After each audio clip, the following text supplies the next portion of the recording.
Boa noite a todos. Saúde os irmãos com a paz do Senhor Jesus.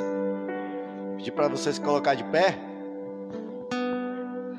Mais uma noite em que estamos reunidos para adorar o nosso Deus. Mais uma noite em que estamos reunidos para engrandecer o nome dEle. Um culto da família. Família projeto de Deus. Família que nasceu no coração de Deus. A família é a base, e Deus coloca a família como base de todas as coisas aqui para nós. Então que nessa noite o Senhor venha abençoar a tua família, que Ele venha colocar um ponto final, talvez naquela família que esteja passando por dificuldade, aquela família que esteja sendo destruída.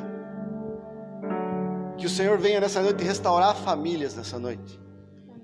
Projeto de Deus, que Ele venha restaurar famílias nessa noite, que Ele venha restaurar casamentos, e que Ele venha pôr um alicerce no teu casamento, um alicerce na tua família. Para você que está aqui, para você que está nos ouvindo pelas redes sociais, que desde já o Senhor possa estar cuidando de todas as coisas. Pedir que você feche teus olhos nessa noite. Estaremos orando, dando início ao nosso culto de adoração e louvor ao nosso Deus. Um culto racional, não um culto emocional, mas sim um culto racional. Quando falamos que fazemos um culto racional, significa que nós temos consciência e conhecimento daquilo que estamos fazendo. Temos conhecimento de que estamos aqui e adoramos a um único Deus. Isso é um culto racional. Sabemos o porquê estamos aqui. Sabemos o motivo pelo qual estamos aqui. Sabemos o motivo pelo qual vamos cultuar ao nosso Deus. Feche teus olhos e oremos. Senhor Deus e eterno Pai, mais uma vez, Senhor, nos colocamos diante da Tua gloriosa presença, Pai. Estamos dando início ao culto da família, Senhor. Pedimos nessa noite, Pai querido, que desde já o Senhor restaure famílias nessa noite, Pai. Que a Tua santa e gloriosa palavra que vem aos nossos corações nessa noite, Pai, ela nos permita, Senhor, nos permita conhecer um pouco mais de Ti, Pai. Que ela nos permita nos aproximarmos um pouco mais de Ti, Senhor. Que a Tua santa palavra que vai entrar dentro dos nossos corações nessa noite, dentro da nossa mente, ela vai entrar também dentro dos lares daqueles que estão nos ouvindo, Pai.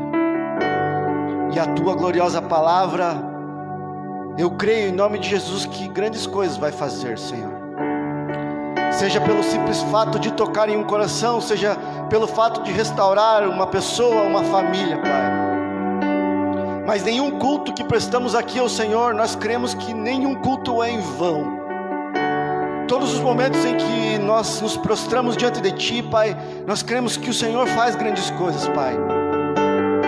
E nesta noite não será diferente, Pai, porque o Senhor é o único digno de louvor e adoração. Recebe o nosso louvor, a palavra que vai ser ministrada aqui nesta noite, Pai. Que o Senhor seja o dono de todas as coisas. Nós colocamos diante de Ti também, desde já, Pai querido, nessa noite, as nossas ofertas, os nossos dízimos, Pai. As nossas ofertas, os nossos dízimos, que eles estão sendo consagrados nesse momento a Ti, Pai. Tudo aquilo que temos foi o Senhor que concedeu a nós, Pai. Então nesse momento, Pai querido, abençoa as ofertas e os dízimos. Abre uma porta de emprego para aquele Teu servo que está desempregado, Pai. Abençoa essa família que está passando por uma dificuldade financeira nesse momento, Senhor. Derrama grandes bênçãos sobre a vida de cada um, Pai, nesta noite. E abençoa, Senhor, nossos dízimos e as nossas ofertas, Pai. Recebe, Pai querido, a partir de agora, o nosso louvor e a nossa adoração. Em nome do Teu Filho amado Jesus Cristo, Senhor. Amém.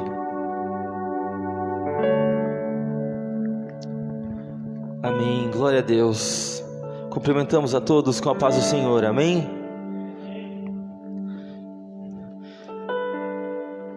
A sua confiança vem do Senhor? Amém? A nossa confiança vem de Deus. E por isso nós não seremos abalados, por isso nós não somos consumidos. Eu não sei como se encontra teu coração nessa noite, mas eu quero te convidar a você fechar os teus olhos, a você declarar que nós confiamos em nosso Deus, que mesmo que exércitos se levantem contra nós, nós não seremos abalados. Você pode declarar isso nesta noite? Declare isso sobre a sua vida, declare isso sobre a sua família.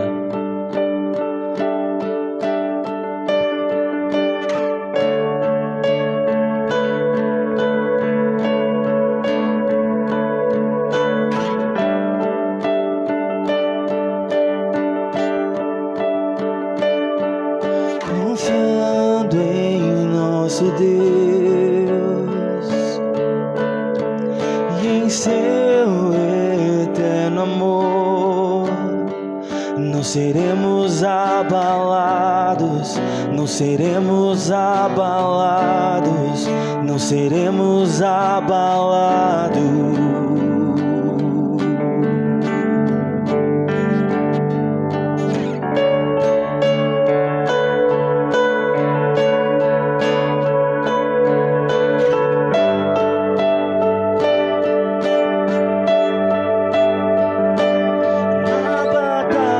Permaneceremos em fé. Se exércitos se erguerem contra nós, não seremos abalados, não seremos abalados, não seremos abalados.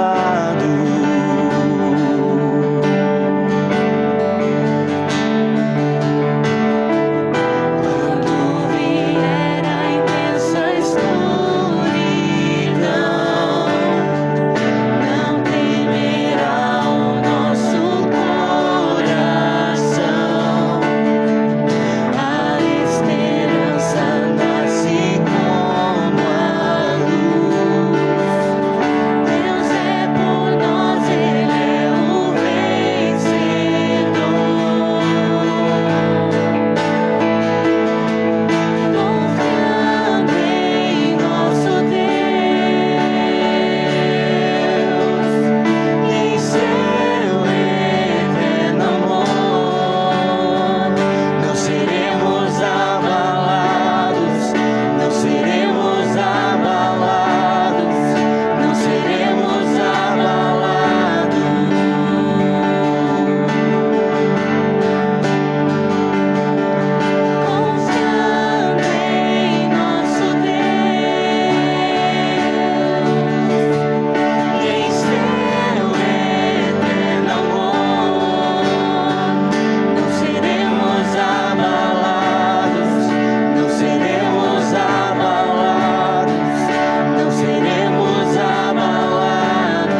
corações, te adorarei, te adorarei. Estás aqui, curando multidões, te adorarei,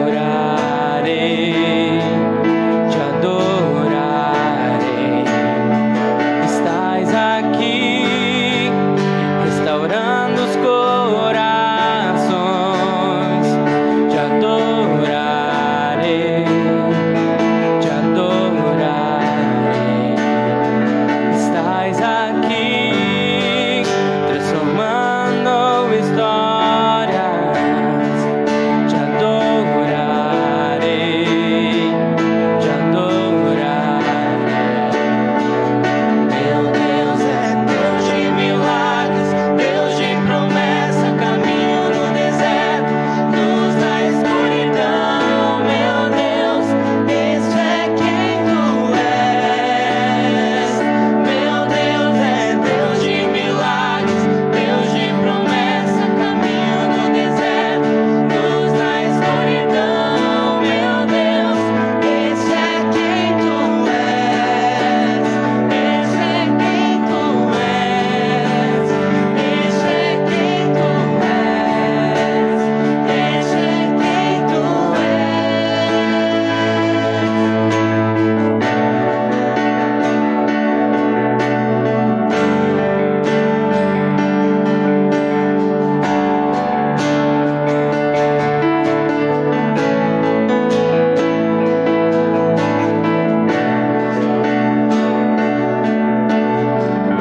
Me sustenta até quando não vejo, me sustenta até quando não sinto, pois tu estás no controle, pois tu estás no controle.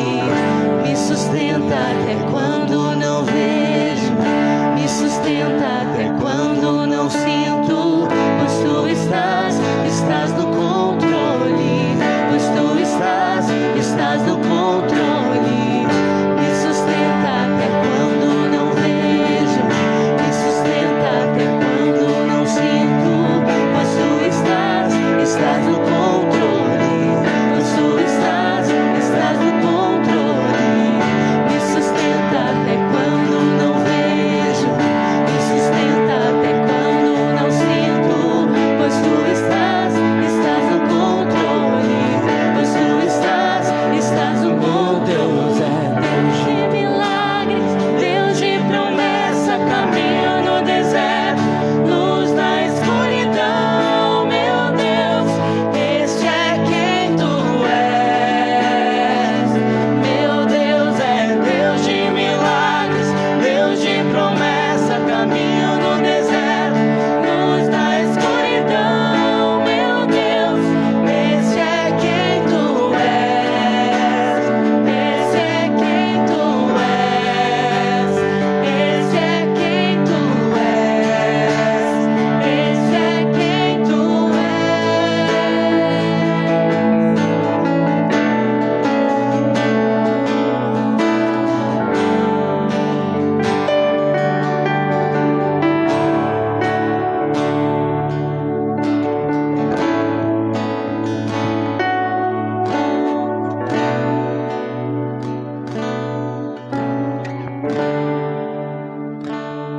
Pai do Senhor, amém, igreja?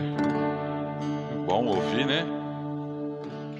Senti até vontade de cantar aqui agora. Acho que encaixaria a quarta voz aqui, hein? Será que não, Paulo? Você começou a cantar agora, tá todo mundo motivado. O dia que você cantou aqui motivou, viu? Pai do Senhor, os irmãos de casa, a igreja que está em casa, os irmãos que estão na igreja. Vamos abrir a Bíblia? Evangelho de Jesus, segundo escreveu Mateus, capítulo 14. Deus está no controle. Ele sustenta a gente até quando nós não vemos. Esse Deus é maravilhoso. Evangelho de Jesus, segundo escreveu Mateus, capítulo de número 14.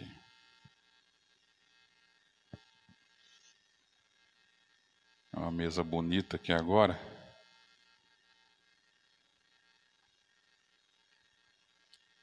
Mateus 14, todos encontraram, amém? Olha lá o que diz o versículo 22. E logo ordenou, algumas traduções, possivelmente a NVI, diz insistiu, Jesus que os seus discípulos entrassem no barco e fossem adiante para a outra banda, enquanto despedia a multidão. Pode tomar o seu assento.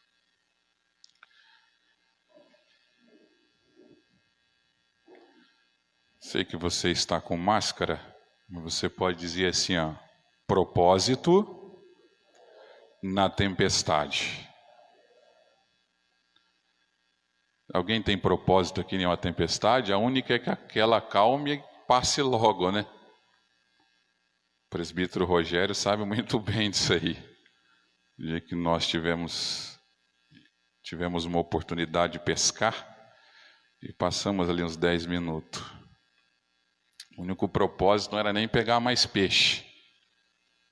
Nem que se fosse embora sem molinete, vara, sem peixe, mas que passasse a tempestade. Só que com Jesus é totalmente diferente. Totalmente diferente. Jesus sempre usou um método não científico.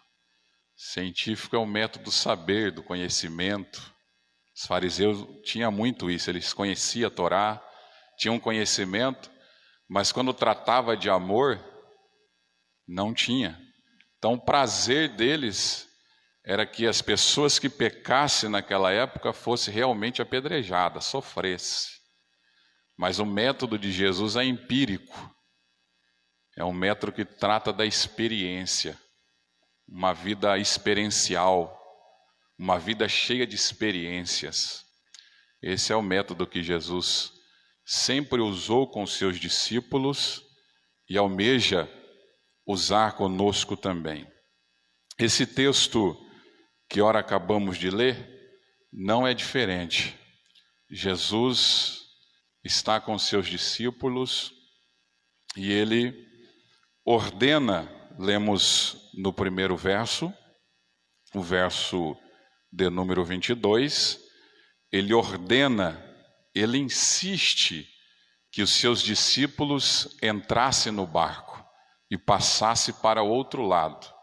Algumas Bíblias falam mar, mas é o lago de Genezaré, com 11 a 13 quilômetros aproximadamente de extensão.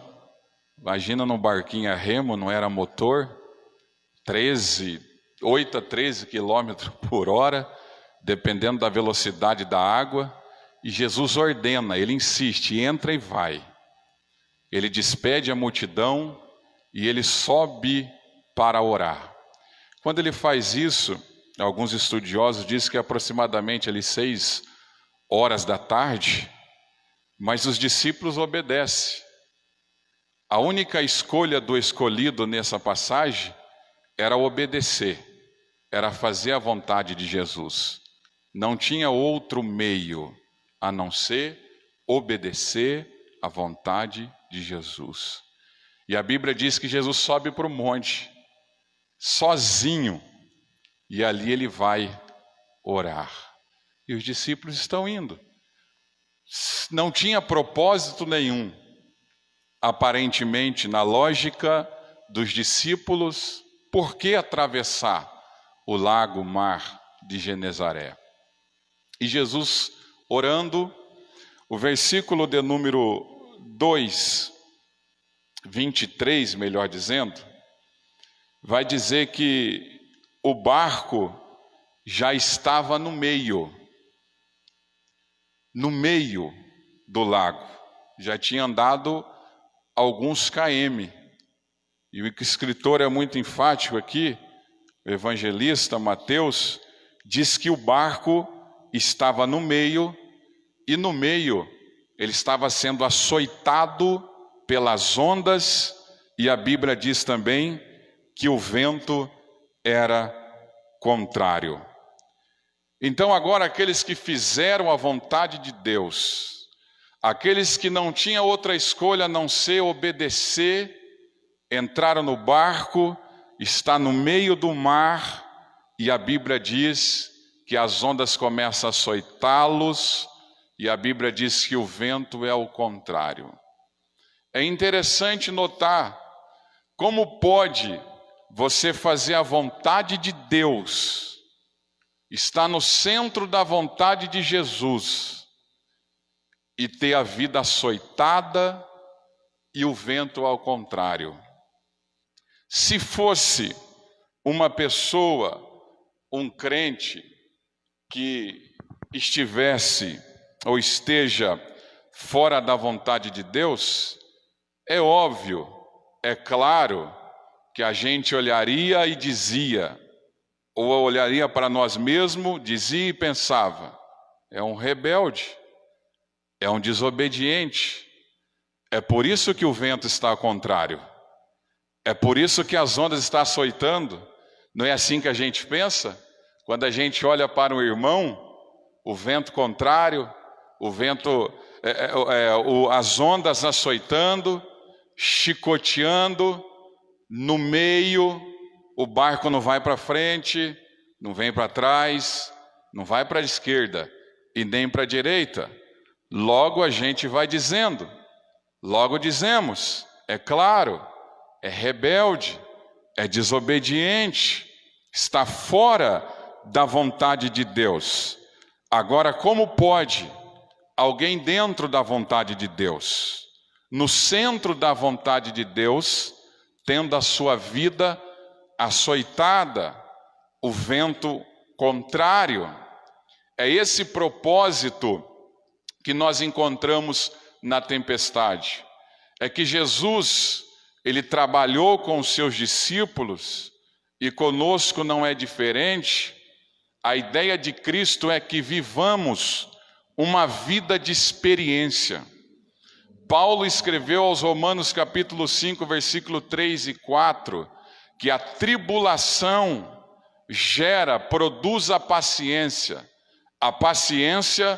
produz a experiência, e a experiência produz a esperança. Não existe nada mais gostoso, né, Paulo e Sara, de ter experiências com Deus, nada mais gostoso. Mas não existe experiências com Deus sem vento, sem açoites, sem tribulação. Está os discípulos agora no meio, sendo açoitados pelas ondas, sendo chicoteados pelas ondas.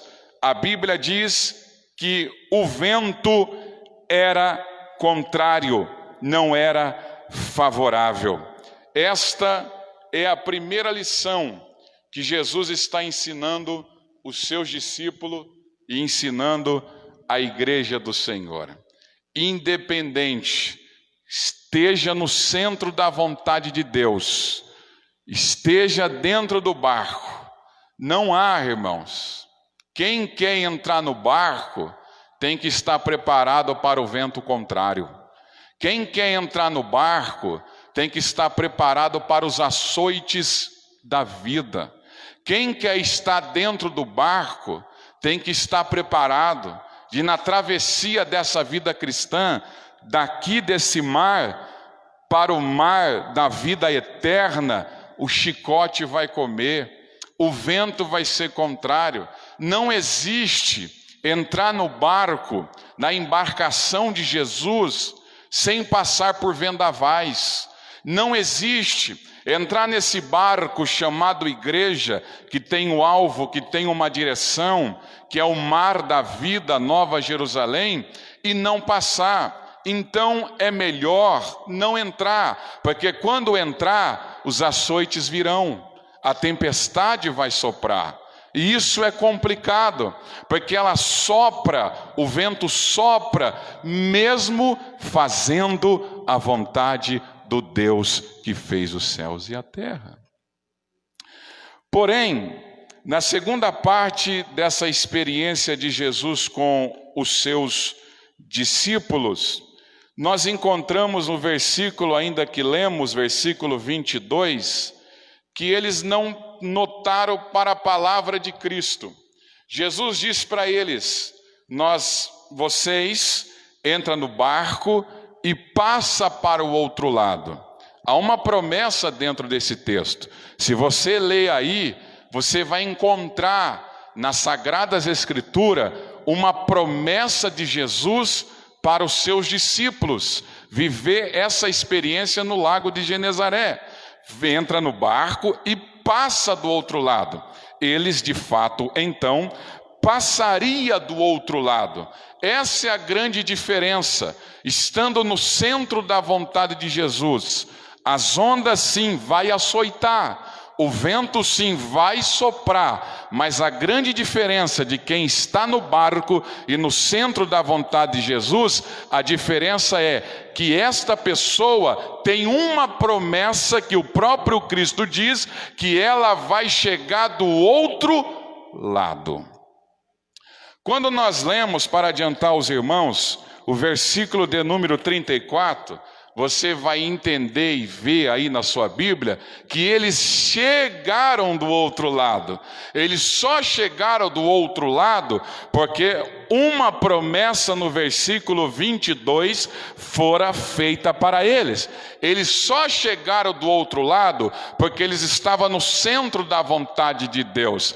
Tem muita gente que acha, pelo fato de estar no centro da vontade de Deus, as ondas não vão açoitá-los, o vento não vai soprar, mas tem que ficar no centro da vontade de Deus, porque Mateus ainda escreve no versículo 21 do capítulo 7, que nem todos que se diz Senhor, Senhor, entrará no reino dos céus, mas aquele que faz a vontade de meu Pai que está no céu. Então fica no centro da vontade de Deus, mesmo o vento soprando, mesmo as ondas açoitando, mesmo pensando que não vai conseguir atravessar, permaneça no centro da vontade de Deus, porque nem todos que diz Senhor, Senhor, entrará nesse mar da vida, nesse reino do céu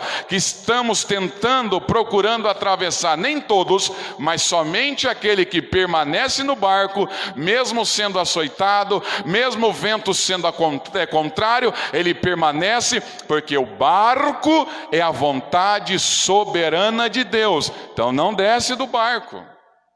Não adianta achar que entrar no barco, vir para Cristo, vai ser um mar de rosa. Não vai ser. Vir para Cristo é tempestade, é aflições, é dificuldade, mas a diferença está na promessa que Cristo fez. Quem permanecer no barco, no centro da sua vontade, vai chegar do outro lado. Vai chegar do outro lado, vai chegar do outro lado. Está entendendo o que Deus está dizendo? Permaneça, que você vai chegar do outro lado.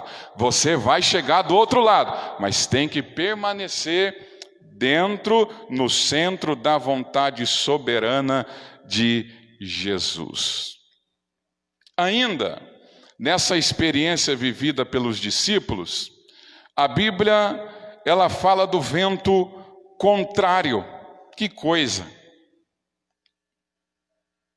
Contrário, eles queriam para frente, mas o vento soprava, vinham para trás. Vento contrário. Às vezes a gente acha que é por ser crente, o vento não vai soprar contra a gente, não vai soprar contra a embarcação. Pelo fato de achar que somos crentes, a enfermidade não virá, o desemprego não baterá na porta da nossa casa, a luta não vai acontecer, o filho não vai desviar, vai estar tudo mil maravilha. É totalmente ao contrário. Quanto mais no centro da vontade, mais o vento sopra, mais a onda açoita, Mas, irmãos, temos que parar de olhar para o vento como Pedro olhou e olhar para a promessa de Jesus que está em sua palavra. É bom quando os ventos são favoráveis, conforme Êxodo, o vento do livramento, conforme Atos, o vento do avivamento, capítulo 2, conforme Gênesis, capítulo 8, o vento da esperança, conforme Ezequiel, capítulo 37, o vento da restauração. É muito bom quando o vento da restauração sopra dentro de casa, nosso barco, e leva a gente para a restauração. Quando o vento da esperança sopra e leva a gente lá para o jardim. Quando o vento do avivamento sopra e leva a gente para uma fogueira pentecostal. Quando o vento do livramento sopra em nossa vida, o mar se abre, a gente passa. Mas aqui, o vento, a Bíblia está dizendo que o vento era contrário. O vento era contrário. Há ventos favoráveis e há vento contrário. Favoráveis, a gente não tem muita experiência com Deus, mas quando ele sopra contrário, a gente começa a entrar no método de Jesus. Experiência maravilhosa. O vento soprou contrário na quarta-feira, mas na quinta-feira o vento foi favorável porque eu tive uma experiência com Jesus. O vento soprou contrário no domingo, mas amanhã eu vou testemunhar a experiência que eu tive com Jesus no vento contrário. Tem alguém aí que o vento está soprando contra ou não? Não precisa levantar a mão, não. E em casa? É tão ruim, né? O vento soprando ao contrário por fazer a vontade de Jesus. O vento soprando ao contrário por estar no centro. Jesus diz: entra no barco e vai. E é no meio que acontece. É bem enfático o texto. No meio, o barco estava no meio, Bruno. Veio os açoites, a tempestade, no meio. Faltava pouco para atravessar, né? O que Jesus está dizendo para a gente? Por que desistir agora, se já caminhou, já foi até o meio? Por que desanimar agora, se já chegou no meio? É o meio que é o perigo. Se o vento soprasse no começo, dava para pular do barco e vir para a areia da praia, correr, vazar da situação. Mas Jesus, quando Ele quer nos experimentar, Ele fala: vou esperar o barco chegar no meio. Aí no meio eu vou provar a fé, no meio eu vou provar se o crente é aquilo que a sua boca fala, porque a única forma de Deus conhecer quem somos, aquilo que nós falamos, é por meio da provação. E é no meio. Irmão, chegamos até aqui, irmãos. Falta pouco. A qualquer momento a trombeta toca. Já tivemos uma boa caminhada. Não desça do barco, permaneça, os açoites, os vendavais, dificuldade na família, tribulação na família, enfermidade na família, alguém saindo de dentro de casa, fica dentro do barco, você já está no meio. Há uma promessa de Deus para a minha vida e para a tua vida: nós iremos atravessar do outro lado. Deus prometeu para nós.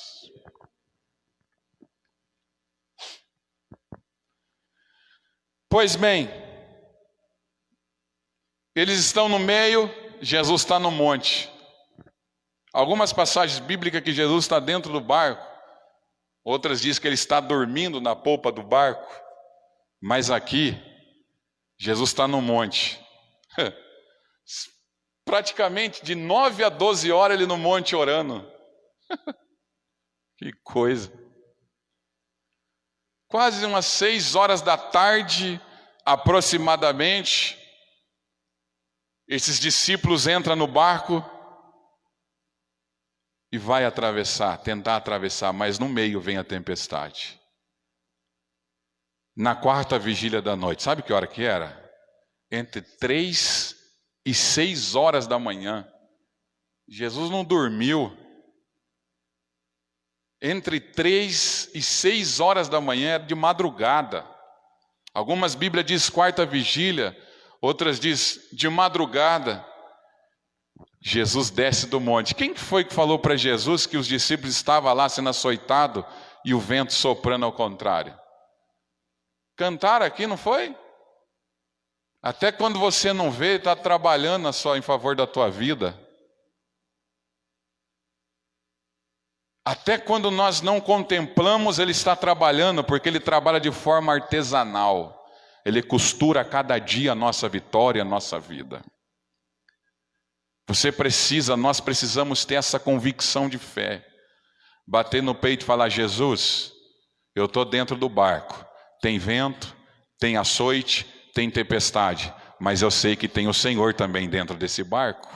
Jesus está dentro da tua casa. Jesus está dentro de você. Jesus está na tua vida, está no teu trabalho, está nos teus negócios.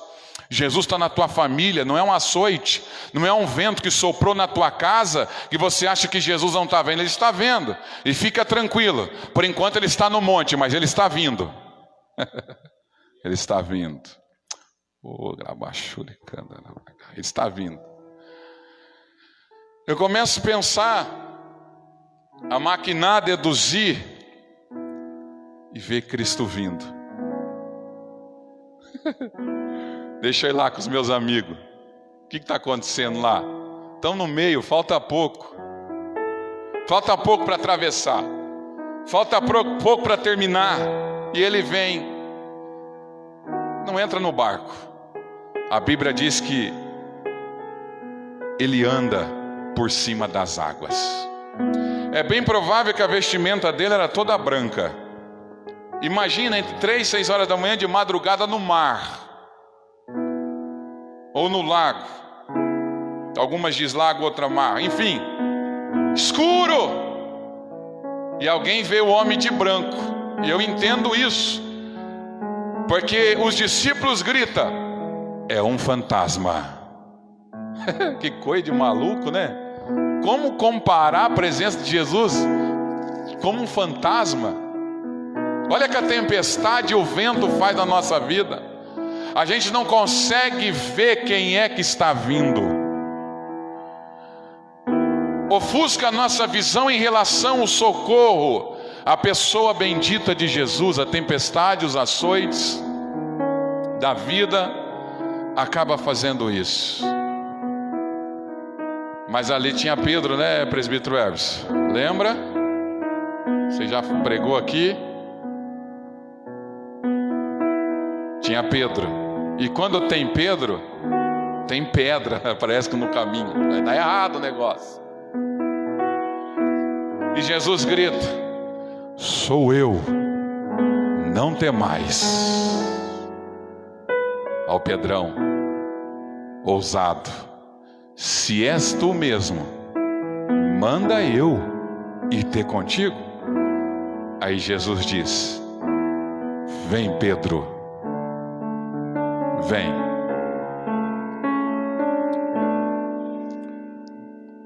Só foi porque Jesus mandou. Não dá para descer do barco sem Jesus mandar. E a Bíblia diz que ele vai. O mestre andando por cima das águas e o discípulo também andando por cima das águas. Deve ser bom, né, Bruno? Por cima das águas. Isso não é parábola, isso é realidade. Isso aconteceu. Isso é experiência. Isso é experiência. Não existe nada mais gostoso do que viver experiências. Um dos momentos da minha vida que vivi maiores momentos, uma duração maior de tempos de experiência com Jesus, foi no campo missionário. Ah, que gostoso, irmão. Saí evangelizar, sabia que lá na casinha dos missionários tinha abacate só para comer. Só abacate. Missionário Eduardo de Bauru, possivelmente aí mais para frente ele vai ouvir isso aí. Ele vai lembrar que ele comia muito abacate e saía. Quando comia um bife era sinal da vinda de Cristo. Que coisa gloriosa. Que coisa, que experiência maravilhosa. Tão simples. Missionário, uma certa feita, eu almejei, desejei, e diz dentro do meu coração: hoje, se eu tivesse 10 conto, ou 5 conto, eu queria comer um cachorro quente. Nós trabalhava com o pastor, ele trabalhava de pedreiro, os missionários ajudavam ele alguns dias da semana para manter o campo missionário. Aí nós passamos numa avenida na cidade de Sarandi, divisa ali com Maringá, vizinha de Maringá, e eu senti aquele cheiro de bacon. E as tripas começam a patear. O missionário comer bacon era só paçoca e reviro. Eu cheguei, tomei um banho, cuidava da porta, todo prazer com o missionário. E lá na porta falei: Jesus, estou com vontade de comer um cachorro quente. E fiquei dando glória a Deus, misturado ali com aleluia. Que experiência, irmão. E um irmão chamado André, lembra até hoje, acabou o culto, ele diz: missionário André, falei: diga, meu irmão, fecha a igreja aí, vamos subir lá em cima comer um cachorro quente. Ah, de Deus, só para envergonhar o inimigo. Que experiência. Uma certa feita agora na cidade de Marília, essa de Marília era só cana e quiabo. Fui com o pastor Carlos orar no monte, gente com uma bicicletinha. A bicicletinha me aguentava, pesava 79 quilos naquela época. E ele numa prova. Mas como pode, fazendo missão, estando no centro da vontade de Deus, irmã Edna, voltar para casa, não ter arroz, feijão e nem carne? Como pode? O que você trouxe para cá quando você nasceu? E para que ficar indagando com Deus? Está faltando emprego, está faltando comida, está faltando pão, está faltando carne, não tem dinheiro para colocar gasolina. O que você trouxe para cá, meu irmão? Diga para mim. Só quem entendeu isso na Bíblia foi um homem só, ou 2, para não dar briga: Jó e Paulo. Jó diz: nu saí do ventre da minha mãe, nu tornarei para lá. O Senhor me deu, o Senhor tirou, bendito é o nome do Senhor. E Paulo diz: aprendi a me contentar com o que tenho. E vamos lá, vamos orar.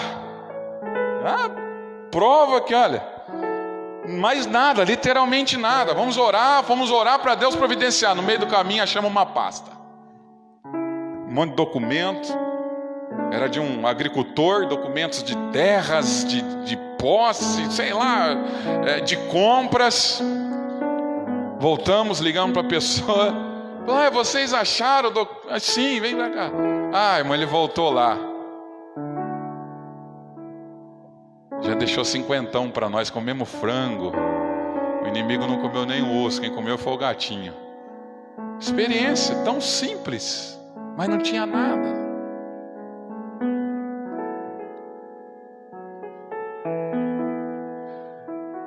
Deus quer que nós vivamos experiência com Ele. Vamos lá, porque o nosso tempo aqui já está na trave. E Pedro vai andando. Olha que experiência. Eu vou conversar com Pedro, chegar lá. Vou. Pedrão, vamos dar um rolê aí, Pedrão. Vamos aí, meu irmão. Cadê o mar da vida? Tem fé? Anda aí agora. Quero ver como é que você anda em cima desse negócio. E você acha que Pedro era mais crente que a gente, irmã Elza? Isso é fé. Agarrou naquilo que Cristo disse para ele: vem. Vem. Ele obedeceu quando Cristo falou vai, mas ele obedeceu também quando Cristo diz vem. O segredo está na obediência. Mas sempre tem um mais. A Bíblia diz que Pedro sentiu o vento forte. Verso 30. Teve medo e começou a afundar.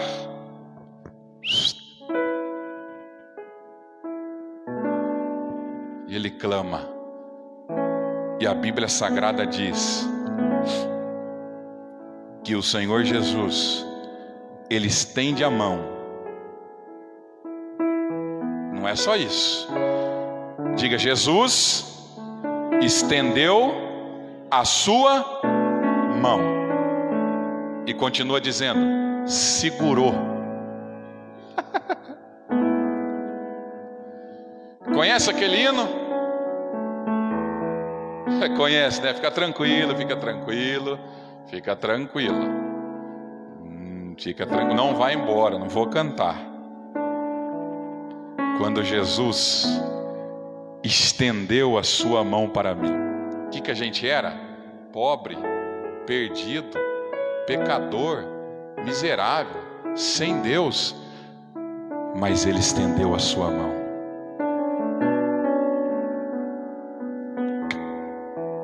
Segurou Pedrão.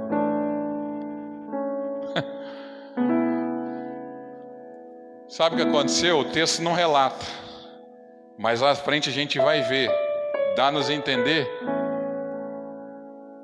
que Pedrão foi caminhando com Jesus em direção ao barco de novo. Ó, Jesus aqui do lado dele, ó. Vamos, Pedrão, vamos. Isso é centro da vontade de Deus. Mas é preciso entender que vai ter vento, vai ter açoite, vai ter tempestade. O barco quer que ele vá para frente, mas ele vai vir para trás. Você quer que ele vá para a esquerda, ele vai para a direita. É preciso entender esse método empírico, experiencial de Cristo na vida dos seus discípulos. Era que ele só terminaria com aquela situação depois que os seus discípulos tivessem um aprendizado. Tem gente que Deus sopra e não aprende.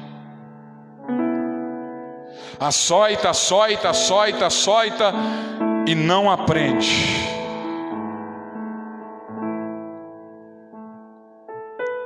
Precisamos parar de olhar para a tempestade e olhar para Jesus. Esse Jesus aqui, que fez a promessa na tua vida. Ele tem promessa para você, irmã. Ele tem promessa para você, irmão. Ele tem promessa para nós. Quem é maior na tua vida, o vento, a tempestade ou Jesus? Quem é maior na tua vida, os açoites das ondas ou a promessa de Jesus?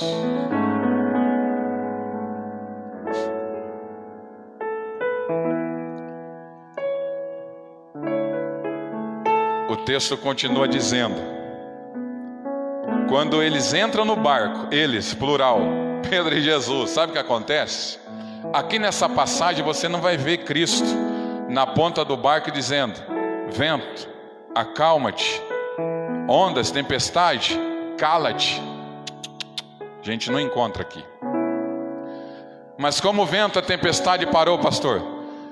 Diz a Bíblia, quando Jesus entrou no barco e o mentido do Pedro estava junto. Ó, todo peito estufado, ó, eu aqui, ó. Todo lado dele. A Bíblia diz que quando eles entram no barco novamente, a tempestade cessou. O que Jesus está ensinando aqui, irmão? Que o teu lugar, o nosso lugar, é no barco, é na casa do Senhor, obedecendo. A única escolha nossa, a escolha do escolhido, é obedecer. Deixa eu encerrar com você, mostrando o propósito dessa tempestade. Versículo 34, 35. Eles chegam do outro lado. E quando eles chegam do outro lado, olha o que começa a acontecer. Olha a revolução. Olha o mover, olha o propósito. As pessoas reconheceram quem é Jesus e a notícia começou a espalhar. É Ele, o Mestre. As pessoas vinham e diziam: posso tocar em suas vestes? E aquelas que conseguiam tocar nas vestes de Jesus, a Bíblia diz que as pessoas eram curadas. A tempestade na tua vida, a dificuldade na tua vida tem propósito. Qual é o propósito? é experiência com Jesus, é para que haja cura na tua casa, é para que haja salvação na tua família. Às vezes a gente não entende, Senhor, porque essa tempestade, estou no teu caminho, estou te servindo, estou no centro da tua vontade. Jesus está dizendo para você: passa quietinho, me adorando e glorificando, porque tem alguém do outro lado que vai entrar nesse barco com você. Tem alguém do outro lado que vai ser curado. Tem alguém do outro lado que vai ser abençoado. Não dá para descer. O barco não pode chegar do outro lado sozinho. Fica dentro dele. Fica dentro dele. Fica no centro da vontade. Você já caminhou muito, já está no meio, não desce agora. Tem mais alguém que vai entrar dentro desse barco na tua casa. Eu creio nessa palavra. Vamos colocar a gente dentro desse barco para atravessar com a gente. Fique em pé em nome de Jesus. Oh glória. Oh glória. Quem que você quer que entra no barco? Qual é o propósito de Cristo com a igreja na terra? Muitos. Mas o primordial é colocar o máximo de pessoas dentro dessa embarcação. E o diabo sabe muito bem. Esse contexto aqui era experimental, era experiência, era propósito de Cristo. Mas tem momento que o diabo vem para soprar. Eu lembro que ainda na cidade de Sarandi a gente caminhou mais de quase 10 quilômetros para ir num monte diferente, orar com alguns irmãos.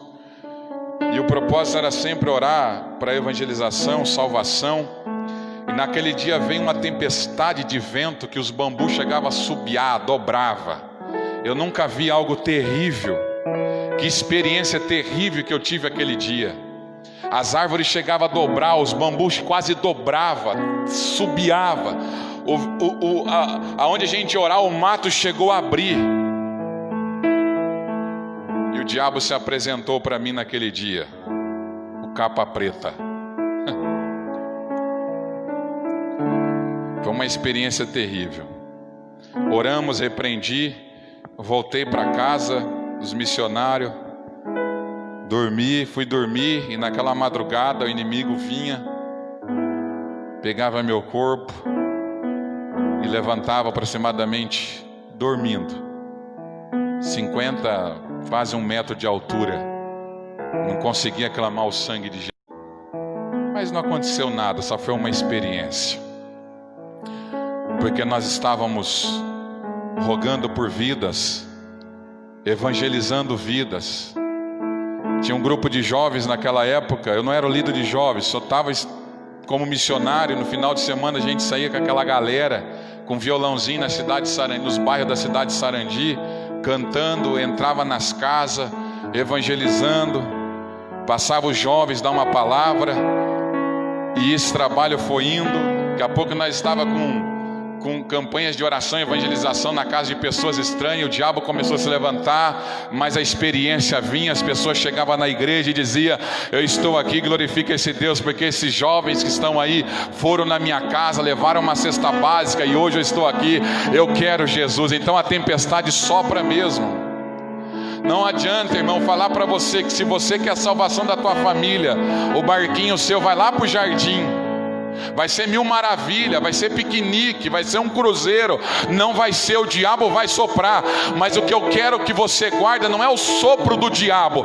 O que eu quero que você guarde e centraliza, que o dono da embarcação, todo poderoso, Jesus está com você. Está com você. Está com você. Coloca a mão no teu coração. Você que está em casa, de repente alguém pulou do barco, está afundando. Jesus vem descendo do monte. Ele vem. Jesus vem do monte. Jesus vem do monte. O socorro veio. Era de madrugada. Ele não abandona aqueles que ficam dentro do barco no centro da sua vontade. Pai, eu oro por famílias aqui esta noite e por famílias que estão em casa, Senhor. Oro debaixo da autoridade de Sua palavra, Deus. Esta palavra que é poderosa, essa palavra que é profética. Estamos dentro desse barco, o vento sopra, as ondas açoitam, mas nós estamos caminhando, Senhor, estamos remando. E o propósito desta noite aqui nessa oração é colocar o maior número de pessoas, começando pela nossa família.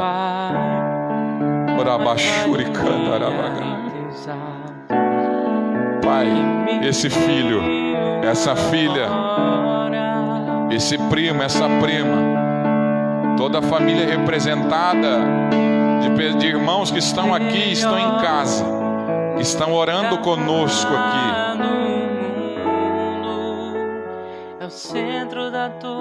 Ó Deus, o barquinho está chegando na casa dessa pessoa. Espírito Santo, toca nela. É só o Senhor para convencer o homem do pecado, o juiz da justiça, para entrar nesse barco. Não deixe essa família desistir do seu filho. Não deixe essa família desistir da sua filha. Não deixe essa família desistir do tio, da tia. Senhor está conosco, Jesus. Ora por cada família, por salvação. Que o diabo venha a ser derrotado nesta noite no nome de Jesus. Que o diabo cai fora no nome de Jesus. Porque a embarcação da salvação está chegando nessa casa. A embarcação da salvação está chegando nesta casa.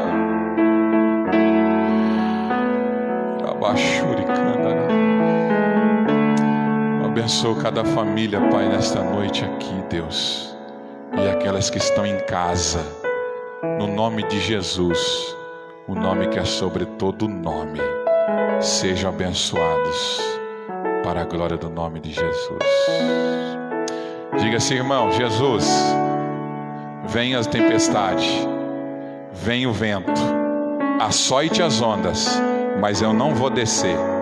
Eu não vou descer do barco. Eu vou passar do outro lado. Amém. Deus seja louvado. Meus irmãos, terça-feira teremos culto de ensino da palavra às 20 horas. E sábado 19h30 e no domingo continua às 18 horas. Amém? Continuamos nesse mesmo sistema. Não sei se eu falo infelizmente ou felizmente, mas vamos estar na casa do Senhor. Vamos ficar dentro do barco, orando por aqueles que não podem estar presentes. E acima de tudo, fique firme, porque a qualquer momento nós vamos encostar. Olha o barquinho, ó. Chegando o barquinho do Marcelo, ó. Aí chega o barquinho do Daí, ó. Não tem motor, mas esse nós tem. Chegaremos lá do lado dele. Aí Jesus vai receber nós. Mesmo tudo quebrado, cabelo dessa altura por causa da tempestade. Mas lá é nosso alvo. Você crê? Lá é nosso alvo. Amém? Que o grande amor de Deus, a graça do Senhor Jesus, a comunhão e a consolação do querido Espírito Santo reina hoje para sempre em cada coração. Todos possam dizer: Deus abençoe a todos no nome de Jesus. Até terça-feira.